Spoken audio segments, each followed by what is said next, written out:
Road racing is a team sport to try and make things happen for the team. It gave us a huge focus in the road race.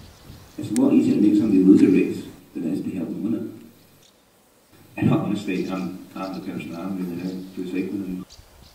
And 20 years later, I'm sitting here in front of you guys trying to impart some kind of relative wisdom.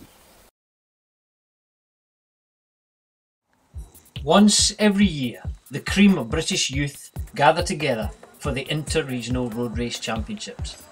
For 2011, Scotland was chosen to hold this prestigious event, and race organiser Mark McKay chose the scenic countryside of Perthshire as the location for a three-stage team format road race. The 12 teams in attendance were made up of 8 of the best under-16 girls and boys from within each region. They are the next generation of Cavendishes, Swifts, Poolies and Armitsteads, looking to develop their skills and fitness while competing against their peers.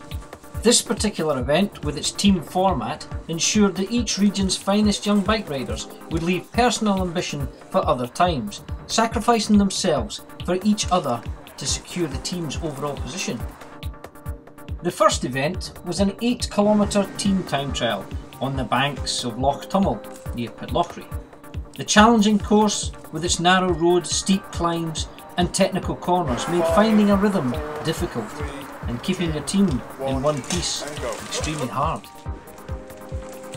With time being taken on the third rider over the line, each team had to figure out how best to ride the course, bearing in mind the strengths and weaknesses of their members. No matter whether your strongest rider did longer turns or you had decided to shed someone on the hill, communication was the most important factor in attaining a fast time.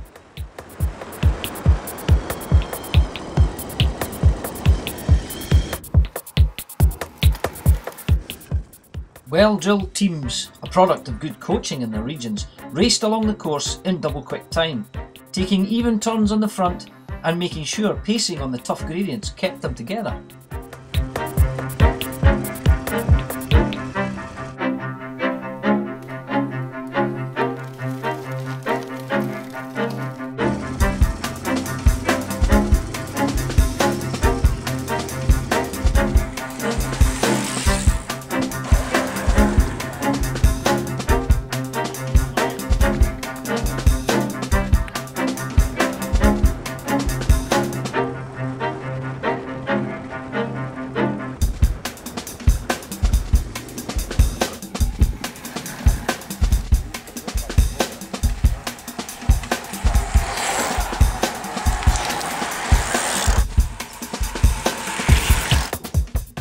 It was a clean sweep for Team Yorkshire, Mark Barry's honed machine showing everyone else how to ride a team time trial in both the girls and boys races. But could they hold their lead after day 2?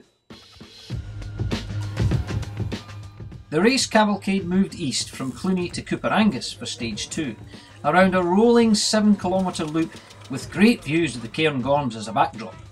First up were the girls, who began and finished their race in glorious sunshine. 6 laps were on the menu for the teams, and with the result based on the positions of the 3 best placed riders on each team, there was a lot of thought going into the tactics for the race. Small breaks tried in vain to forge a decent gap ahead of the bunch, but unless a rider from each of the strong teams was present, nothing was allowed more than about 20 seconds up the road. Come on, Mel, let's get up and get after it. Yeah, good, keep going.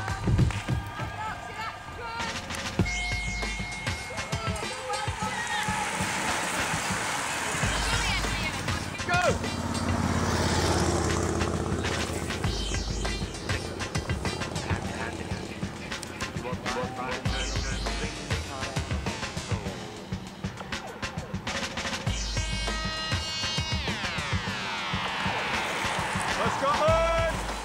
Into the last lap, and it was clear that a big bunch sprint was on the cards. The question was, which team could place their first 3 riders highest in the finishing order?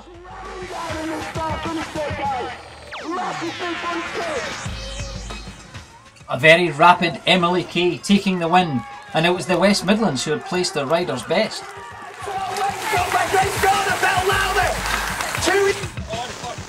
Conditions for the boys' race were of biblical proportions.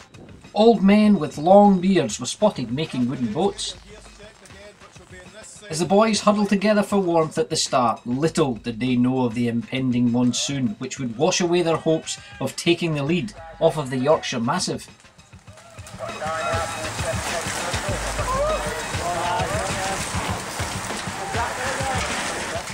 Don't get me wrong, the rain was light to begin with, and an aggressive bunch had ideas to attack the erstwhile leaders.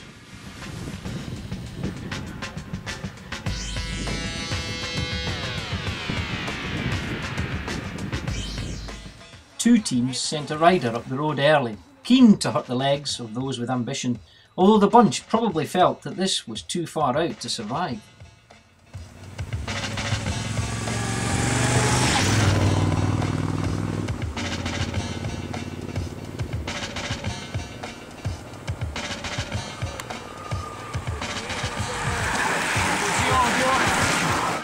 But with less than half of the distance covered, Mother Nature blew into town, dampening spirits as she made her way to Dundee. The horrendous conditions were partly to blame for a big pile-up in the middle of the bunch, which resulted in massive gaps appearing between small groups of chasing riders. The monsoon lashed down continuously, causing the race to be neutralised. Unfortunately, the commissars had spotted the old men with beards loading the animals 2 by 2 and had decided the course was too waterlogged for a safe race to continue. Abandon, as they say.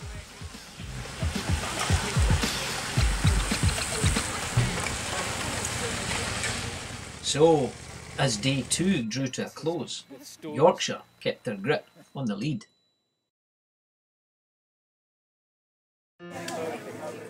The overnight forecast didn't cheer anyone up. It looked like more of the same as we headed to the small town of St David's.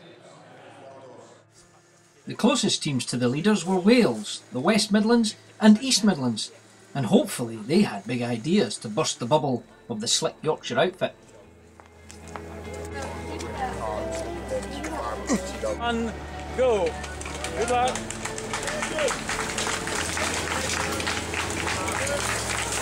Well, that's what. Racing along the narrow lanes on the 7-kilometre circuit was fast and furious, and there were plenty of riders masquerading as bollards as the speed took its toll.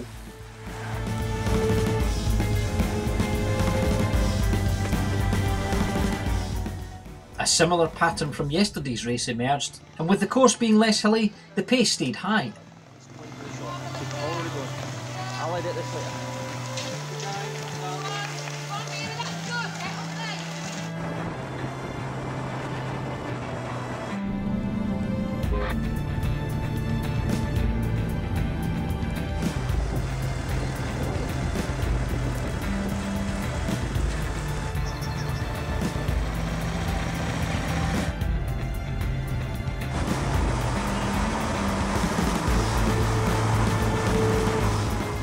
Up at the feed zone, the coaches, helpers and parents made sure that any dehydrated juvenile could quench their thirst before making the final push for glory.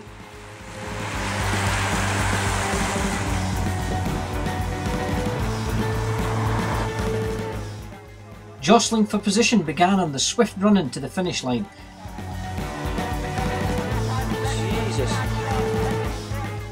And yet again, outclassing the field with her formidable sprinting prowess was West Midlands' Emily Kay.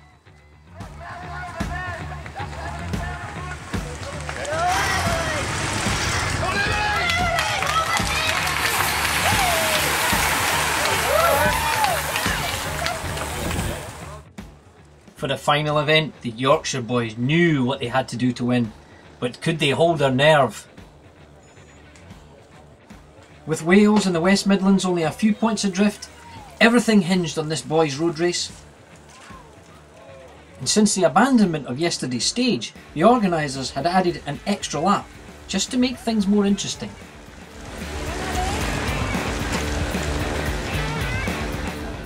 Sitting at the back meant doing a full day's work, expending energy yo-yoing off the back. It was an unnecessary torture some riders were happy to endure.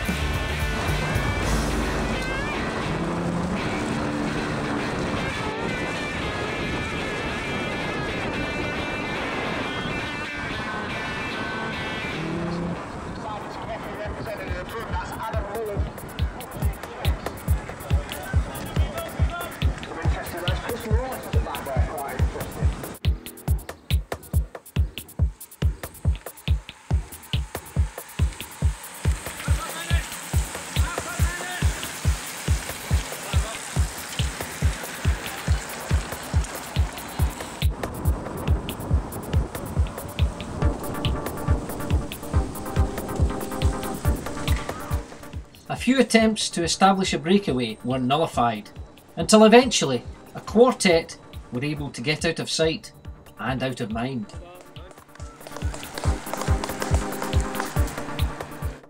They forged a 40-second lead at one point, while behind them some head scratching was evident.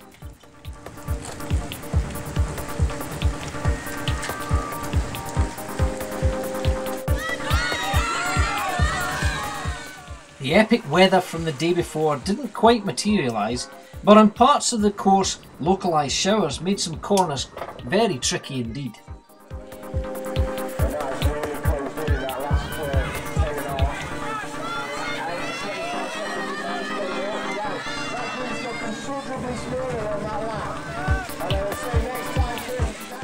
The quartet was soon down to 3.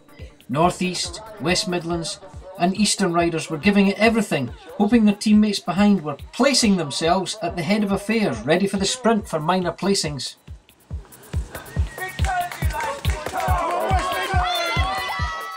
A large crowd made up of local residents and partisan supporters from the regions were kept informed by MC Tim Buckle, who had information flowing from a service car.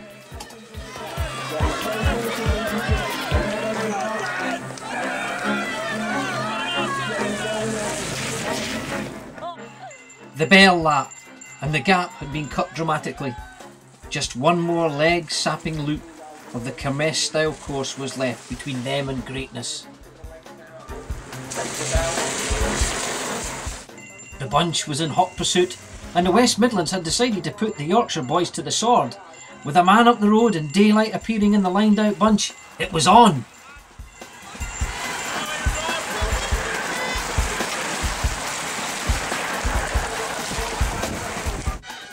Heaving into view for the run to the finish, the trio of escapees had enough of a gap to ensure victory. With so much of their effort left on the road behind them, they had nothing left for the sprint, and it was the least exhausted rider, Christian Wolf of Eastern, who took the win.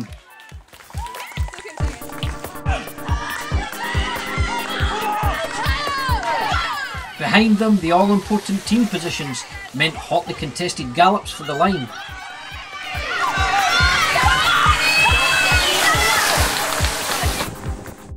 Once the finish line footage had been reviewed, the medal presentations could begin, and despite the best efforts of all the other regions, Yorkshire were able to hang on to take the inter-regional crown for 2011.